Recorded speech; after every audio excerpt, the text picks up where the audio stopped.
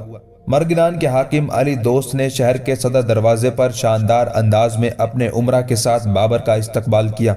یوں بابر مرگنان شہر میں اپنے بچے کچے لشکر کے ساتھ داخل ہوا، جبکہ مرگنان کا حاکم دوست محمد بابر کے لشکر میں شامل ہو گیا۔ مرگنان شہر میں قیام کے دوران بابر نے ایک بہت بڑا قدم اٹھایا۔ اس نے اپنے منگول امراء میں سے ایک شخص امیر قاسم کوجین کو اندیجان اور ملحقہ علاقوں کی طرف بھجوایا، جبکہ ایک دوسرے منگول سردار ابراہیم سارو کو اقصی شہر اور اس کے گرد و نواح کی طرف بھجوایا، اور ان دونوں منگول امراء کے ذمہ اس نے یہ کام لگایا کہ ان علاقوں کے سرکردہ لوگوں سے ملے اور انہیں بابر کی فرما برداری اور اطاعت پر راضی کریں۔ چنانچہ یہ دونوں منگول سالار قاسم کوجین اور ابراہیم سارو اس کام کے لیے روانہ ہوئے اور دونوں کو خاصی کامیابی ہوئی۔ قاسم کوجین اندیجان اور اس کے گرد و نواح کے لوگوں کو بابر کے حق میں کرنے میں کامیاب ہو گیا تھا۔ اس طرح جہانگیر مرزا اور بابر کے درمیان چپکلش بڑھتی رہی۔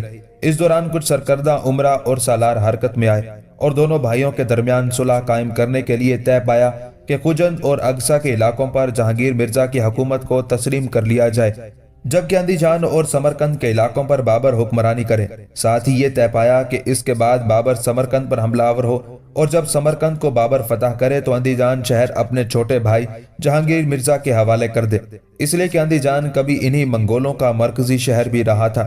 چنانچہ یہ طے پانے کے بعد بابر اب سمرقند شہر پر حملہ آور ہونے اور اس پر قبضہ کرنے کے لیے اپنی تیاریوں کو آخری شکل دے رہا تھا، جبکہ سمرقند کا حاکم ان دنوں ایک شخص سلطان علی مرزا تھا۔